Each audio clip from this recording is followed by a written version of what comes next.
Leo mahakama ilikuwa ipate kutoa hukumu kuhusiana na kesi ambayo imekuwa ikijivuta na kujikokota kwa muda tokea kesi ilipotokea miaka kadhaa iliyopita, ikiwa ni kisa cha mauaji ya mfanyabiashara Monica Kimani, ambaye washukiwa wakuu katika mauaji yale ni aliyekuwa mfanyakazi katika runinga ya Citizen TV Jack Maribe na aliyekuwa mpenzi wake wakati ule Jowie Irungu.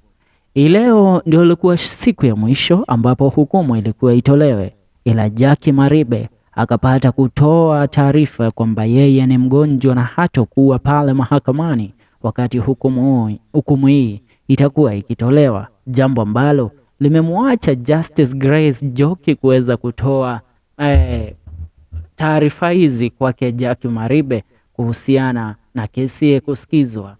A judge has ordered the police to make sure murder suspect Jack Maribe is produced in court after she allegedly fell sick ahead of the ruling on the case where she and a former boyfriend Irungu were accused of killing a businesswoman in Kimani.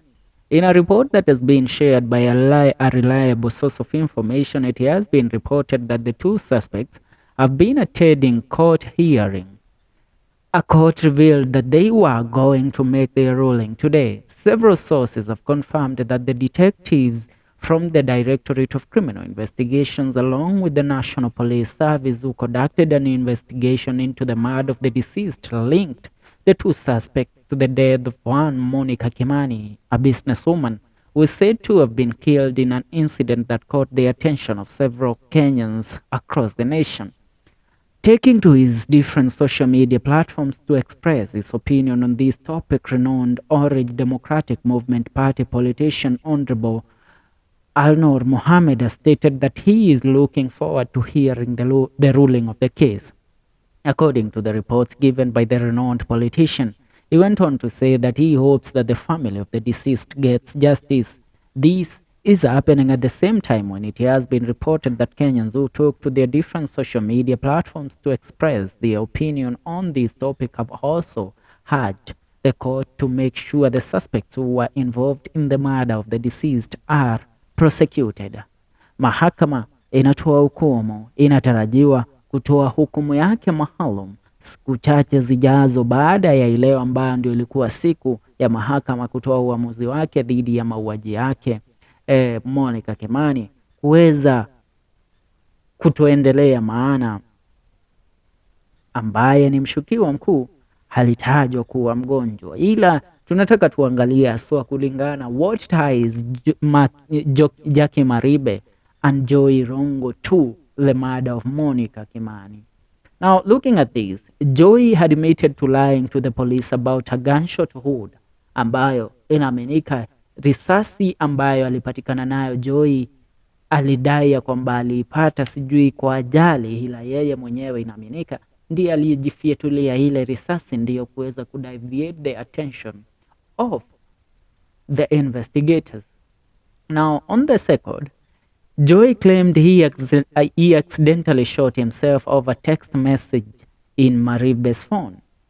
Anasema kwamba alikuwa ameghadhabishwa na ujumbe aliouona kwa simu ya mpenzi wake Jack Maribe kwa wakati ule, akidai ya kwamba labda Jackie alikuwa akimcheat ama akimcheza.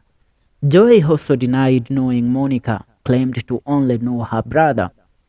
On the 4th, Jackie presented a alibi meeting with Sonko.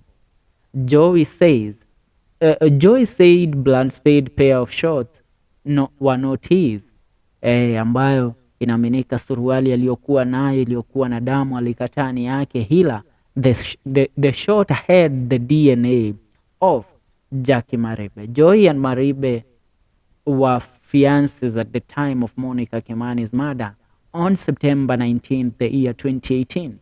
Na hii kesi imekuwa ikifuatiliwa na ikizingatiwa sana, uchunguzi ukiendelea katika kila kona ya nchi, ndipo waswa kudhibitisha ni nini kiliweza kumtokea Monica Kimani. Now, the key moments in Jowie Maribe murder case. On September 19, the year 2018, accused of killing Monica Kimani in Kilimani was Jowie together with his lover, that is Jack Maribe. On 25th of September, Jowie Irungu was arrested in 2018. On September 29, 2018, Jowie Maribe was arrested 4 days after Jowie was arrested. On October 15th, 2018, pleaded not guilty of the offense that was Jowie. Prosecution called 35 witnesses, submitted 124 exhibits to tie Jowie Irungu and Jowie Maribe to the case and the murder of Monica Kimani. On March 2023, Jowie and Jowie were placed on the defense. Now, the trial concluded in July 2023. On December 15, 2023, judgment postponed to January 26, 2024, which was today. Now, before that, on October 6, 2023, judgment was also postponed to December 15th, as judge was unwell. Then was judge who was unwell. Now today, it's Jowie Maribe who is unwell, meaning the dragging and trying to delay the justice for Monica Kimani has taken so long. It has been pushed so long. Now it's about time the police and also the court and the justice system in the country to do justice to one woman by the name of Monica Kimani, who is believed to have been a victim of these two. Mapenzi mara nyingine yanakuwa ya kipumbavu na yanaweza kukupelekea katika shida ambazo utajaribu kujikomboa ushindwe, kama hii ambayo mapenzi yake Jowie Maribe kwake Jowie Irungu yaliweza kumtia.